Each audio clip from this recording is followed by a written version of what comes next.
Hi friends, ಎಲ್ಲರೂ ಹೇಗಿದ್ದೀರಾ? Friends, ಇವತ್ತು ನಿಮಗೆ ಇಲ್ಲಿ ಚಿಕ್ಕವರಿಂದ ಹಿಡಿದು ದೊಡ್ಡವ್ರವರೆಗೂ ಇಷ್ಟ ಆಗುವಂಥ ಒಂದು ಸ್ಟ್ರೀಟ್ ಫುಡ್ಡನ್ನು ಮಾಡಿ ತೋರಿಸ್ತಾ ಇದ್ದೀನಿ. ಪ್ರತಿಯೊಬ್ಬರಿಗೂ ಈ ಸ್ಟ್ರೀಟ್ ಫುಡ್ ಅಂತೂ ತುಂಬ ಇಷ್ಟ ಆಗುತ್ತೆ. ಸೊ ವಿಡಿಯೋನ ಎಲ್ಲೂ ಸ್ಕಿಪ್ ಮಾಡ್ತೀನಿ, ಪೂರ್ತಿ ನೋಡಿ. ಖಂಡಿತ ನಿಮಗೆ ಈ ವಿಡಿಯೋ ಇಷ್ಟ ಆಗುತ್ತೆ ಫ್ರೆಂಡ್ಸ್. ನಾನಿಲ್ಲಿ ನನ್ನ ಮಗನಿಗೆ ಸ್ಕೂಲಿಂದ ಕರ್ಕೊಂಡು ಬಂದಮೇಲೆ ಒಂದು ಚಿಕ್ಕದಾಗಿರೋಂಥ ಒಂದು ಪ್ಯಾಂಟು, ನಂತರ ಒಂದು ಶರ್ಟನ್ನು ಹಾಕಿದ್ದೆ. ಸೊ ಅವನು ನಾನು ವಿಡಿಯೋ ಮಾಡ್ತಾ ಇರೋದನ್ನು ನೋಡಿಬಿಟ್ಟು ತಾನೇ ಹೋಗಿ ಪ್ಯಾಂಟ್ ಚೇಂಜ್ ಮಾಡ್ಕೊಂಡು ಬಂದವನೇ. ಯಾಕಂತ ಅಂದರೆ, ಮಮ್ಮ ನೀವು ವಿಡಿಯೋ ಮಾಡ್ತಾ ಇದೆಯಲ್ವ, ನಾನು ಚೆನ್ನಾಗಿ ಕಾಣಬೇಕು ಅಂದ್ಬಿಟ್ಟು ಅಂತವನೇ. ಸೊ ಅವ್ನ ಮಾತು ಕೇಳಿ ಸಿಕ್ಕಾಪಡೆ ನಗು ಬರ್ತಾ ಇತ್ತು. ನಂತರ ನಾನು ಇಲ್ಲಿ 1 ಕಪ್ ಆಗೋಷ್ಟು ವಟಾಣಿ ಅಂತ ಹೇಳ್ತೀವಿ, ವಟಾಣಿಯನ್ನು ನಾನು ನೆನೆ ಹಾಕಿದ್ದೀನಿ 8 ತಾಸುವರೆಗೂ. ಅದಕ್ಕೆ ಇಲ್ಲಿ 2 ಮೀಡಿಯಮ್ ಸೈಜ್ದು ಆಲೂಗಡ್ಡೆಯನ್ನು ಕೂಡ ನಾನು ಕಟ್ ಮಾಡಿ ಸೇರಿಸ್ಕೊಂಡಿದ್ದೀನಿ. ವಟಾಣಿಯನ್ನು ನೀವು 8 ತಾಸುವರೆಗೂ ನೆನೆಸ್ಕೋಬೇಕು. ನಂತರ ನಾನಿಲ್ಲಿ ಒಂದು ಕುಕ್ಕರಲ್ಲಿ ಸೇರಿಸ್ತಾ ಇದ್ದೀನಿ. ವಟಾಣಿಯಲ್ಲಿ ಕೂಡ ವೈಟ್ ವಟಾಣಿ ಕೂಡ ಸಿಗುತ್ತೆ, ಹಸಿರು ವಟಾಣಿ ಕೂಡ ಸಿಗುತ್ತೆ. ಆದಷ್ಟು ಹಸಿರದೇ ಬಳಸ್ಕೊಳ್ಳಿ. ಸ್ವಲ್ಪ ಉಪ್ಪನ್ನು ಹಾಕಿ ಮುಳುಗುವಷ್ಟು ನೀರನ್ನು ಹಾಕಿ ಇದಕ್ಕೆ ನಾವು ಒಂದು 4 ರಿಂದ 5 ವಿಸಿಲನ್ನು ಕೂಗಿಸ್ಕೋಬೇಕು. ವಟಾಣಿ ಚೆನ್ನಾಗಿ ಇಲ್ಲಿ ನೆನೆದಿದ್ರೆ ಬೇಗನೆ ಇದು ಕುಕ್ ಆಗುತ್ತೆ. ಇಲ್ಲಪ್ಪ ಅಂದರೆ ಒಂದು 6 ರಿಂದ 7ವರೆಗೂ ನೀವು ವಿಸಿಲನ್ನು ಹಾಕೊಳ್ಳಿ. ಈಗ ನಾನಿಲ್ಲಿ ವಿಸಿಲ್ ಆಗುವವರೆಗೂ ಸ್ವಲ್ಪ ಇದಕ್ಕೆ ಬೇಕಾಗಿರುವಂಥ ತರಕಾರಿ ಆಗಲಿ ಅಥವಾ ಮಸಾಲೆ ಆಗಲಿ ರೆಡಿಯನ್ನು ಮಾಡ್ಕೋಬೇಕು. ಸೊ ನನ್ನ ಮಗ ಇಲ್ಲಿ ಮತ್ತೆ ಬಂದ, ಯಾಕಂದರೆ ಅವನು ಶರ್ಟ್ ಚೇಂಜ್ ಮಾಡ್ಕೊಂಡು ಬಂದ. ಸೊ ನಾ ಬೇಡ ಅಂತ ಹೇಳಿ ಕಳಿಸಿದ್ದೆ, ಆದರೂ ಕೇಳಲಿಲ್ಲ. ಅವನು ಶರ್ಟ್ ಚೇಂಜ್ ಮಾಡ್ಕೊಳಕ್ಕೆ ಹೋಗಿ ಏನೋ ಕೈಗೆ ನೋವು ಮಾಡ್ಕೊಂಡೇನೋ ಬಂದಿದ್ದಾನೆ ಅಂತ ಹೇಳ್ತಾ ಇದ್ದ. ಸೊ ಯಾವ ರೀತಿ ನೋವಾಯಿತು ಅಂದರೆ, ಈ ಥರ ಕುತ್ಕೊಳ್ಳೋಕೆ ಹೋದೆ ನೋವಾಯಿತು ಹಾಗೆ ಹೀಗೆ ಅಂತ ಇದ್ದ. ಸೊ ಏನಂತ ಇವನಿಗೆ ಬಾಯಲ್ಲಿಂದನೇ ನೀವು ಡೀಟೇಲಾಗಿ ಕೇಳಿ ಫ್ರೆಂಡ್ಸ್. ಏನಾಯ್ತು ಕೈಗೆ? ರಕ್ತ ಬಂತ? ಏನ್ ಮಾಡ್ಕೊಂಡಿ ನೀನು ರಕ್ತ ಬರೋಕ್ಕೆ?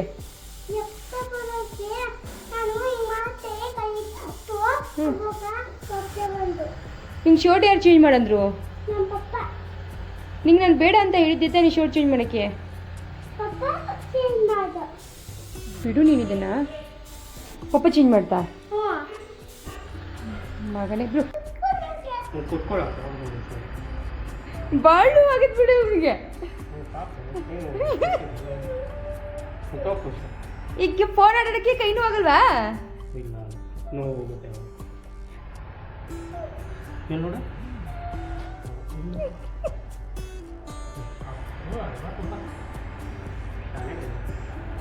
ಬೇಡ, ಕೈ ನೋವು ಜಾಸ್ತಿ ಆಗುತ್ತೆ, ಫೋನ್ ನೋಡಬೇಡ. ಕಮ್ಮಿ ಆಗುತ್ತೆ ಆಟ ಆಡಿದ್ರೆ. ಮೇಲೆ ನೋಡು, ನೋಡಿ ಶುರು ಮಾಡೋಣ. ನಾ ಕೇಳಲೇಬಾರ್ದಾಗಿತ್ತು ನೋಡಿ ಅವನಿಗೆ ನಾನು ಏನಾಯ್ತು ಅಂತ ಕೇಳಿದ್ದಕ್ಕೆ ಸಾಕು. ಸೊ ಅಳು ಶುರು ಮಾಡಿಬಿಟ್ಟ ಅವನು.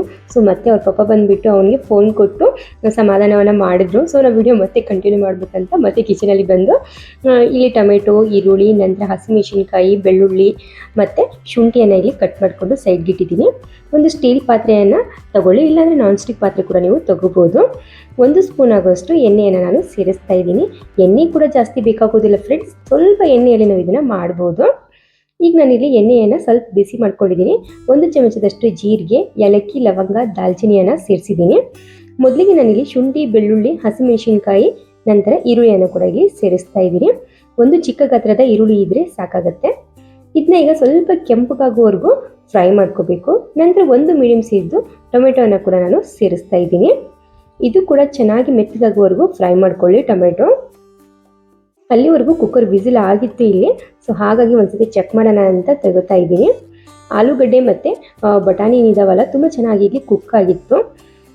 ಸೊ ಎಷ್ಟು ಚೆನ್ನಾಗಿ ಕುಕ್ ಆಗುತ್ತಲ್ಲ ಅಷ್ಟು ಚೆನ್ನಾಗಿ ನಮ್ದು ಇಲ್ಲಿ ಸ್ಟ್ರೀಟ್ ಫುಡ್ಡು ರೆಡಿ ಆಗುತ್ತೆ.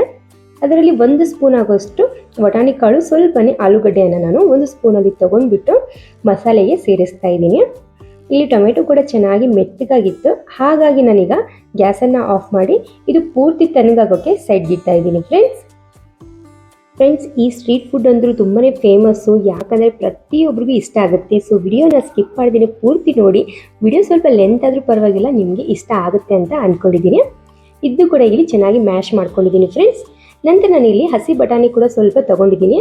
ಆದಷ್ಟು ಹಸಿ ಬಟಾಣಿ ಜಾಸ್ತಿ ಏನಾದರೂ ನಿಮ್ಮ ಮನೇಲಿ ಇದ್ದರೆ ನೀವು ಪೂರ್ತಿ ಹಸಿ ಬಟಾಣಿಯಲ್ಲಿ ಮಾಡ್ಕೊಳ್ಳಿ, ತುಂಬಾ ಚೆನ್ನಾಗಾಗುತ್ತೆ, ಟೇಸ್ಟಿಯಾಗಿ ಕೂಡ ಅನಿಸುತ್ತೆ. ಸೊ ನನ್ನ ಕಡೆಯಲ್ಲಿ ಸ್ವಲ್ಪನೇ ಇತ್ತು ಅನ್ನೋ ಕಾರಣಕ್ಕೆ ನಾನಿಲ್ಲಿ ಸ್ವಲ್ಪ ಮಾತ್ರ ತಗೊಂಡಿದ್ದೀನಿ. ಈಗ ಕಾಳುಗಳನ್ನು ಎಲ್ಲ ಬಿಚ್ಚಿ ಸೈಡ್ಗೆ ಒಂದು ಪ್ಲೇಟಲ್ಲಿ ಇಡ್ತಾ ಇದ್ದೀನಿ ಫ್ರೆಂಡ್ಸ್. ನೀವೇನಾದರೂ ನಮ್ಮ ಚಾನಲನ್ನು ಸಬ್ಸ್ಕ್ರೈಬ್ ಮಾಡ್ಕೋದೇನೆ ಈ ವಿಡಿಯೋನ ನೋಡ್ತಾ ಇದ್ದರೆ ಪ್ಲೀಸ್ ನಮ್ಮ ಚಾನಲನ್ನು ಸಬ್ಸ್ಕ್ರೈಬ್ ಮಾಡ್ಕೊಳ್ಳಿ. ಹಾಗೆ ಪಕ್ಕದಲ್ಲಿರುವಂಥ ಪಲ್ಲಕ್ಕನನ್ನು ಆಲ್ ಅಂತ ಪ್ರೆಸ್ ಮಾಡಿ ಫ್ರೆಂಡ್ಸ್. ನಂತರ ಇಲ್ಲಿ ಮಸಾಲೆ ಎಲ್ಲ ತಣ್ಣಗಾಗಿತ್ತು, ಒಂದು ಮಿಕ್ಸಿ ಜಾರಲ್ಲಿ ಸೇರಿಸ್ತಾ ಇದ್ದೀನಿ. ಇದೇನು ಪಾತ್ರೆಗೆಲ್ಲ ಅಂಟಿರುತ್ತೆ ನೋಡಿ, ಅದಕ್ಕೆ ಸ್ವಲ್ಪ ಬಿಸಿನೀರನ್ನು ಹಾಕ್ಕೊಂಡು ಸೇರಿಸ್ಕೊಳ್ಳಿ. ನಂತರ ಒಂದು ಮುಷ್ಟಿ ಆಗೋಷ್ಟು ಪುದೀನ ಸೊಪ್ಪು, ಒಂದು ಮುಷ್ಟಿ ಆಗೋಷ್ಟು ಕೊತ್ತಂಬರಿ ಸೊಪ್ಪನ್ನು ಚೆನ್ನಾಗಿ ವಾಶ್ ಮಾಡಿಕೊಂಡು ಮಿಕ್ಸಿ ಜಾರಲ್ಲಿ ಸೇರಿಸ್ತಾ ಇದ್ದೀನಿ. ಎಷ್ಟಾಗುತ್ತೆ ಅಷ್ಟು ನುಣ್ಣಗೆ ಪೇಸ್ಟನ್ನಾಗಿ ಮಾಡ್ಕೊಳ್ಳಿ. ಸ್ವಲ್ಪ ತರಿಯಾಗಿದ್ದರೂ ಕೂಡ ತಿನ್ನೋಕೆ ಚೆನ್ನಾಗಿ ಅನಿಸೋದಿಲ್ಲ. ನಂತರ ನಾನು ಅದೇ ಪಾತ್ರೆಗೆ 1 ಸ್ಪೂನ್ ಆಗೋಷ್ಟು ಎಣ್ಣೆಯನ್ನು ಸೇರಿಸ್ತಾ ಇದ್ದೀನಿ. ನಂತರ ನಾನು ಇದಕ್ಕೆ ಬಟಾಣಿಯನ್ನು ಹಾಕಿ ಸ್ವಲ್ಪನೇ ಫ್ರೈ ಮಾಡ್ಕೊತಾ ಇದ್ದೀನಿ. ನೀವು ಎಣ್ಣೆಯಲ್ಲಿ ಫ್ರೈ ಮಾಡ್ಕೋಬೇಕಂತೇನಿಲ್ಲ. ಸೊ ಇದಕ್ಕೆ ನೀವು ನೀರಲ್ಲಿ ಕೂಡ ಸ್ವಲ್ಪ ಕುದಿಸ್ಬಿಟ್ಟು ಕೂಡ ತೊಗೋಬೋದು, ಹಾಗೆ ಕೂಡ ನೀವು ಯೂಸನ್ನು ಮಾಡ್ಬೋದು.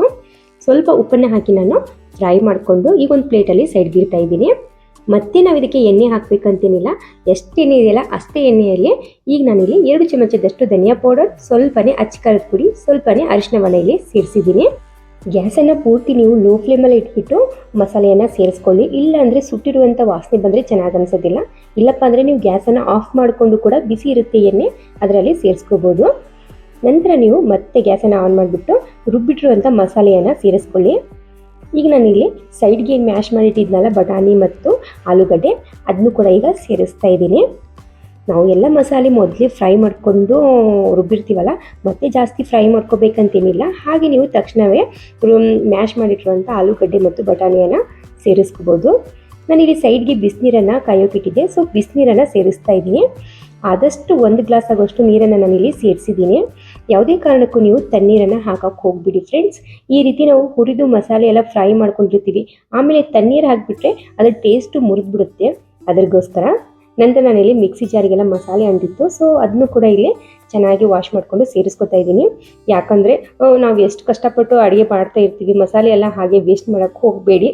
ಸೊ ಎಲ್ಲ ಮಸಾಲೆಯನ್ನು ಸೇರಿಸ್ಕೊಳ್ಳಿ. ಈ ರೀತಿ ತಿಳಿಯಾಗಿಯೇ ಇರಬೇಕಿದು, ಯಾಕಂದರೆ ತಣ್ಣಗಾಗ್ತಾ ಆಗ್ತಾ ಗಟ್ಟಿ ಆಗ್ತಾ ಹೋಗುತ್ತೆ. ನಂತರ ನಾನಿಲ್ಲಿ ಸ್ವಲ್ಪನೇ ಉಪ್ಪನ್ನು ಸೇರಿಸಿ ಮೇಲ್ಗಡೆ ಗರಂ ಮಸಾಲವನ್ನು ಸೇರಿಸ್ತಾ ಇದ್ದೀನಿ. ನಂತರ ಕೊತ್ತಂಬರಿ ಸೊಪ್ಪನ್ನು ಹಾಕಿ 1-2 ಕುದಿ ಬರುವವರೆಗೂ ಕುದಿಸ್ಕೋಬೇಕು. ಜಾಸ್ತಿ ಕುದಿಸ್ಬೇಕಂತೇನಿಲ್ಲ, 1-2 ಕುದಿ ಕುದಿಸಿದ್ರೆ ಸಾಕಾಗುತ್ತೆ. ನೋಡ್ತಾ ಇರ್ಬೋದು ಇಲ್ಲಿ ಚೆನ್ನಾಗಿ ಕುದಿ ಬರ್ತಾ ಇದೆ. ಸ್ವಲ್ಪ ಇದು ಬಿಸಿ ಇರುವಾಗ ತಿಳಿಯಾಗಿ ಇರುತ್ತೆ, ಆದರೆ ಗಟ್ಟಿ ಆಗ್ತಾ ಆಗ್ತಾ ಹೋಗುತ್ತೆ ಫ್ರೆಂಡ್ಸ್, ತಣ್ಣಗಾಗ್ತಾ ಆಗ್ತಾ. ನೋಡಿ ಈಗ ನಾನಿಲ್ಲಿ ಗ್ಯಾಸನ್ನು ಆಫ್ ಮಾಡಿದ್ದೀನಿ. ಇದು ಮಾತ್ರ ರೆಡಿ ಆಯಿತು. ಇದು ಯಾವ ರೀತಿ ಸ್ಟ್ರೀಟ್ ಫುಡಪ್ಪ ಅಂತ ಹೇಳ್ಬೋದು. ಸೊ ವಿಡಿಯೋ ಇನ್ನೂ ಪೂರ್ತಿ ನೋಡಿ, ಲೆಂತ್ ಆಗಿದೆ ಸ್ವಲ್ಪನೇ, ಸೊ ಮಿಸ್ ಮಾಡ್ದೇ ವಿಡಿಯೋ ಪೂರ್ತಿ ನೋಡ್ತೀರಂತ ಅಂದ್ಕೊಂಡಿದ್ದೀನಿ. ನಂತರ ಇಲ್ಲಿ ಪಾನಿಪುರಿಯನ್ನು ತೊಗೊಂಡಿದ್ದೀನಿ. ಸೊ ಪಾನಿಪುರಿ ಆಲ್ಮೋಸ್ಟ್ ಎಲ್ಲ ಅಂಗಡಿಗಳಲ್ಲಿ ಸಿಗುತ್ತೆ. ಸೊ ಇವತ್ತು ನಾನು ನಿಮಗೆ 0 ಆಯಿಲ್ ಪಾನಿಪುರಿಯನ್ನು ಮಾಡಿ ತೋರಿಸ್ತಾ ಇದ್ದೀನಿ. ಸಾರಿ 1 ಸ್ಪೂನ್ ಆಗೋಷ್ಟು ಪಾನಿಪುರಿಗೆ ಎಣ್ಣೆ ಸೇರಿಸ್ತಾ ಇದ್ದೀನಿ. ಪೂರ್ತಿ 0 ಆಯಿಲ್ ಅಂದರೂ ಅಲ್ಲ, ಸ್ವಲ್ಪನೇ ಎಣ್ಣೆಯನ್ನು ಸೇರಿಸಿ ಚೆನ್ನಾಗಿ ಮಿಕ್ಸ್ ಮಾಡ್ಕೊಂಡಿದ್ದೀನಿ. ನಂತರ ನಾನಿಲ್ಲಿ ಏರ್ ಫ್ರೈಯಲ್ಲಿ ಸೇರಿಸ್ತಾ ಇದ್ದೀನಿ. ಆಲ್ಮೋಸ್ಟ್ ಎಲ್ಲರೂ ಏರ್ ಫ್ರೈ ಬಗ್ಗೆ ಕೇಳ್ತಾನೆ ಇದ್ದೀರಾ. ಸೊ ಏರ್ ಫ್ರೈ ಪ್ರೈಸ್ ಎಷ್ಟು, ಎಲ್ಲಿ ತೊಗೊಂಡಿದ್ದೀರಾ, ಹಾಗೆ ಹೀಗೆ ಅಂದ್ಬಿಟ್ಟು. ಸೊ ಆದಷ್ಟು ಜಲ್ದಿ ನಾನು ನಿಮಗೆ ಏರ್ ಫ್ರೈ ಬಗ್ಗೆ ಕೂಡ ಒಂದು ವಿಡಿಯೋನ ಮಾಡಿ ತೋರಿಸ್ತೀನಿ ಫ್ರೆಂಡ್ಸ್. ಈಗ ನಾನು ಇದನ್ನು ಏರ್ ಫ್ರೈಯಲ್ಲಿ ಇಡ್ತಾ ಇದ್ದೀನಿ. ತುಂಬಾ ಒಳ್ಳೇದು ಅನ್ಕೋಬೋದು ಏರ್ ಫ್ರೈ, ಯಾಕಂದರೆ ನಾವು ಎಣ್ಣೆಯಲ್ಲಿ ಡಿಪ್ ಫ್ರೈ ಮಾಡಿ ತಿನ್ನೋದಕ್ಕಿಂತ ಈ ರೀತಿ ಏರ್ ಫ್ರೈಯಲ್ಲಿ ನಾವು ಪಾನಿಪುರಿ ಮಾಡಿ ತಿನ್ನೋದು ಒಳ್ಳೆಯದು. ಹಾಗೆ ಇದರಲ್ಲಿ ತುಂಬ ರೆಸಿಪಿ ಚೆನ್ನಾಗಾಗುತ್ತೆ, ಸ್ವಲ್ಪ ರೆಸಿಪಿ ಚೆನ್ನಾಗಿ ಆಗೋದಿಲ್ಲ. ಸೊ ಪ್ರತಿಯೊಂದು ಡೀಟೇಲಾಗಿ ನಾನು ನೆಕ್ಸ್ಟ್ ವಿಡಿಯೋದಲ್ಲಿ ಹೇಳ್ತೀನಿ. ಸೊ ನೋಡ್ತಾ ಇರ್ಬೋದು ಈಗ ಕೇವಲ 3 ನಿಮಿಷದಲ್ಲಿ ಪಾನಿಪುರಿ ಯಾವ ರೀತಿ ರೆಡಿ ಆಗುತ್ತೆ ಅಂದ್ಬಿಟ್ಟು.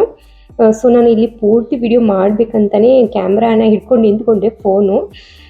ಸೊ ನನ್ನ ಬ್ಯಾಡ್ ಲಕ್ಕೋ ಏನೋ ಗೊತ್ತಿಲ್ಲ, ಇದು ಉಪ್ತಾ ಇದ್ದಂಗೆ ನನ್ನ ಫೋನು ಆಫ್ ಆಗಿಬಿಡ್ತು.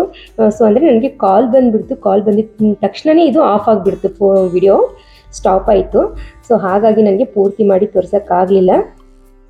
ನಾನಿಲ್ಲಿ ಕಾಲ್ ಕಟ್ ಮಾಡಿ ವಿಡಿಯೋ ಮಾಡೋದ್ರಲ್ಲಿ 3 ನಿಮಿಷ ಮುಗಿದೋಯ್ತು. ಸೊ ಪಾನಿಪುರಿ ಕೂಡ ಇಲ್ಲಿ ರೆಡಿ ಆಯಿತು.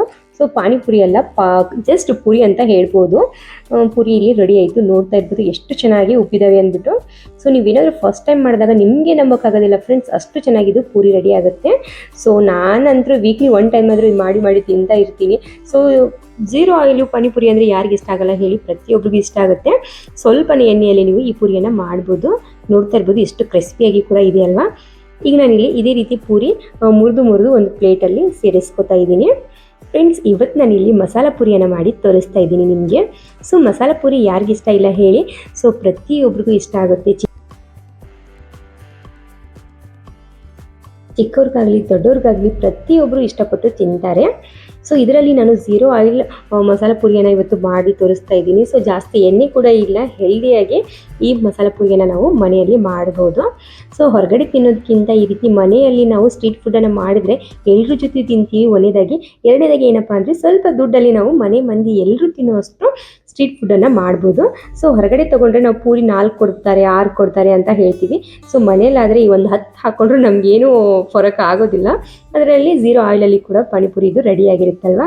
ಹಾಗಾಗಿ ನನಗಿಲ್ಲಿ ಪೂರಿ ಜೊತೆ ಮೇಲ್ಗಡೆ ಸ್ವಲ್ಪನೇ ಮಸಾಲವನ್ನು ಸೇರಿಸ್ಕೊಂಡು ಈರುಳ್ಳಿ, ಬಟಾಣಿ ಮತ್ತು ಶೇವನ್ನು ಇಲ್ಲಿ ಸೇರಿಸ್ತಾ ಇದ್ದೀನಿ. ಶೇವು ತುಂಬಾ ಮುಖ್ಯ.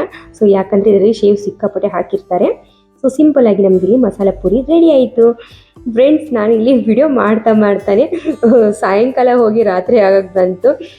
ಸೊ ನಾನಿಲ್ಲಿ ನನಗೆ ತಡೆಯೋಕ್ಕಾಗಲಿಲ್ಲ. ಸೊ ತಿನ್ಕೋತಾ ಇದ್ದೀನಿ. ಸೊ ತುಂಬ ಚೆನ್ನಾಗಾಗಿತ್ತು. ಸೊ ಜಾಸ್ತಿ ಖಾರನೂ ಆಗಿರಲಿಲ್ಲ, ಜಾಸ್ತಿ ಮಸಾಲೆನೂ ಆಗಿರಲಿಲ್ಲ, ತುಂಬಾ ಚೆನ್ನಾಗಾಗಿತ್ತು. ಸೊ ನನಗಂತೂ ತಿಂತಾನೇ ಇದ್ದೆ. ಸೊ ಹೊರಗಡೆ ನನ್ನ ಮಗ ನಮ್ಮ ಮನೆಯವರು ವೇಟ್ ಮಾಡ್ತಾಯಿದ್ರು. ಸೊ ಅವ್ರು ಅಂತ ಇದ್ದರು, ಏನು ಊಟಕ್ಕೆ ನಮ್ಗೆ ಇದು ಕೊಡ್ತೀಯಾ, ಏನು ಈಗಲೇ ಕೊಡ್ತೀಯಾ ತಿನ್ನೋಕ್ಕೆ ಅಂದ್ಬಿಟ್ಟು.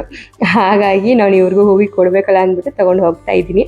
ಸೊ ನೀವು ಒಂದ್ಸತಿ ಮನೇಲಿ ಟ್ರೈ ಮಾಡಿ, ಖಂಡಿತ ನಿಮ್ಗೆ ಈ ಮಸಾಲ ಪೂರಿ ಇಷ್ಟ ಆಗುತ್ತೆ. ಸೊ ಈ ವಿಡಿಯೋ ನಾನು ಇಲ್ಲಿಗೆ ಮುಗಿಸ್ತಾ ಇದ್ದೀನಿ. ಈ ವಿಡಿಯೋ ನಿಮಗೆ ಇಷ್ಟ ಆದರೆ ಪ್ಲೀಸ್ ನಮ್ಮ ಚಾನಲ್ಗೆ ಸಪೋರ್ಟ್ ಮಾಡಿ, ಹಾಗೆ ನಮ್ಮ ಚಾನಲನ್ನು ಸಬ್ಸ್ಕ್ರೈಬ್ ಮಾಡ್ಕೊಳ್ಳೋದನ್ನು ಮರಿಬೇಡಿ ಫ್ರೆಂಡ್ಸ್. ಇನ್ನೊಂದು ವಿಡಿಯೋ ಜೊತೆಗೆ ಮತ್ತೆ ಸಿಗ್ತೀನಿ. ಈ ವಿಡಿಯೋ ನೋಡಿದ್ದಕ್ಕೆ thank you so much friends.